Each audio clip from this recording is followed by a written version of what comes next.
Assalamu alaikum, bienvenue sur cette nouvelle vidéo de notre livre Maîtrise des lettres. On est aujourd'hui sur la leçon 3, on va découvrir une nouvelle lettre et un nouveau concept.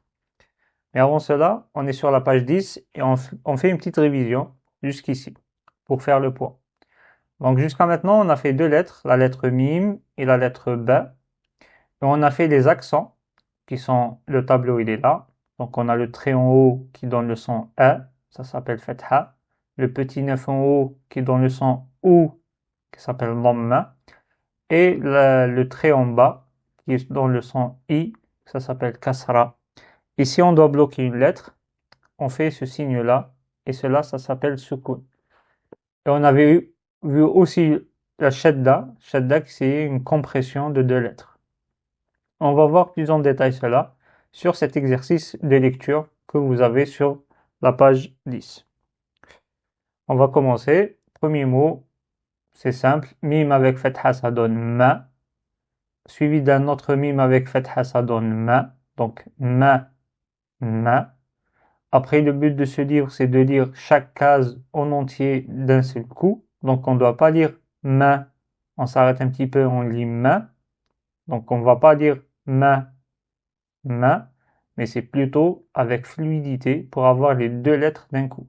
Et du coup, on va lire mama. Voilà pour le premier mot. Deuxième mot, là c'est mime avec kasra. Kasra c'est i. Du coup, mi, mi, ma. Et on lit mima. Maintenant, le troisième mot, ça contient shadda. On peut détailler ce mot-là. Donc le mot, ça contient deux lettres qui sont écrites. Donc le premier mot, la première lettre, c'est la lettre mime avec kasra. Et ensuite, la deuxième lettre, c'est la lettre mime avec fatha. Et comme on a vu, la shadda, ici, c'est une compression d'une lettre, c'est-à-dire qu'il y a une lettre avec sukun qui n'est pas écrite, mais qui est prononcée. Et du coup, pour prononcer ce mot-là, on doit lire mim, donc ce premier syllabe, mim, et on dit ma. Mim, et le deuxième syllabe, c'est ma. Une fois qu'on s'est bien entraîné, on enlève cette barrière entre les deux. Et on lit mimma. Mimma.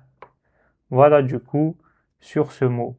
Après, l'autre astuce, c'est que dès qu'on voit shadda, avant de prononcer l'accent, qui est ici fatha, donc au lieu de dire mima, je bloque la lettre avant de prononcer le fatha. Et du coup, je dis mim, je bloque parce que c'est shadda qui me dit de bloquer.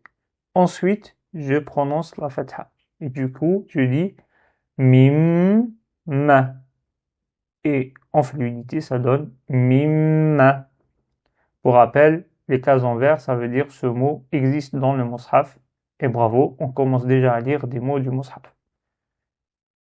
La case 4,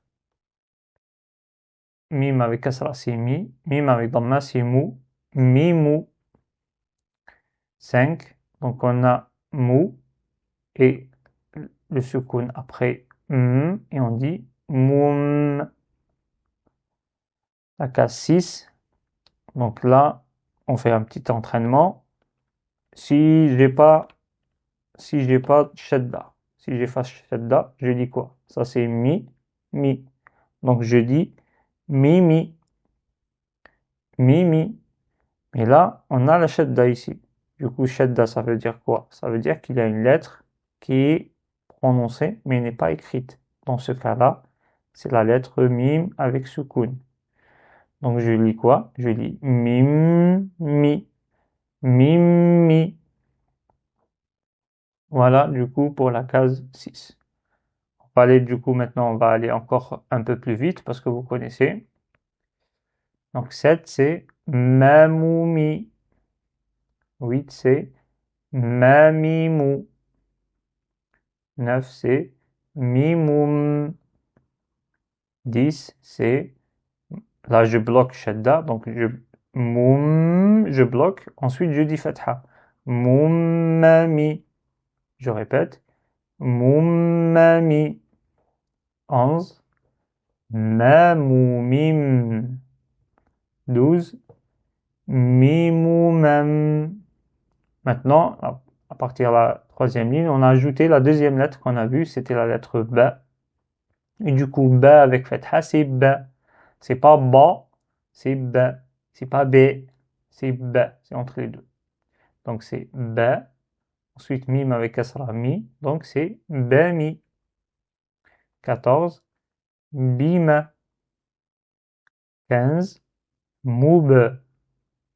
Là, on a vu que le B avec soukoun, on doit faire un certain rebond des deux lèvres pour pouvoir ressortir le son, sortir le souffle après avoir bloqué le B.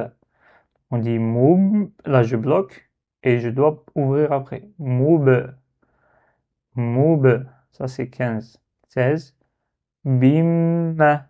Donc je rappelle, si je vois shedda, je bloque, ensuite je prononce l'accent. Bim. 17. Maba. 18.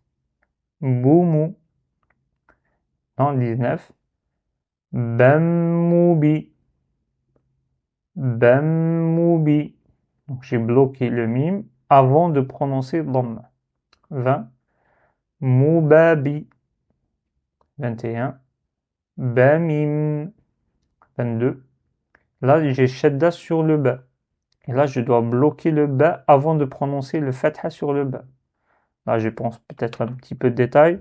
Donc, je vais lire sans shadda. Sans shadda, ça donne moubam. On est d'accord. Moubam. Donc, le son au milieu, c'est ba. Maintenant, la shadda nous indique quoi? Elle nous indique que avant de prononcer ba, il faut bloquer le ba. Et du coup, on va dire moub. Après, on dit ba.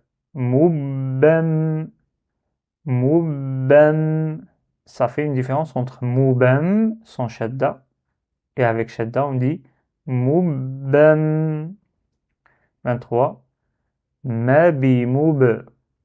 Et le dernier mot, 24, c'est bamibemou. Je répète, bamibemou.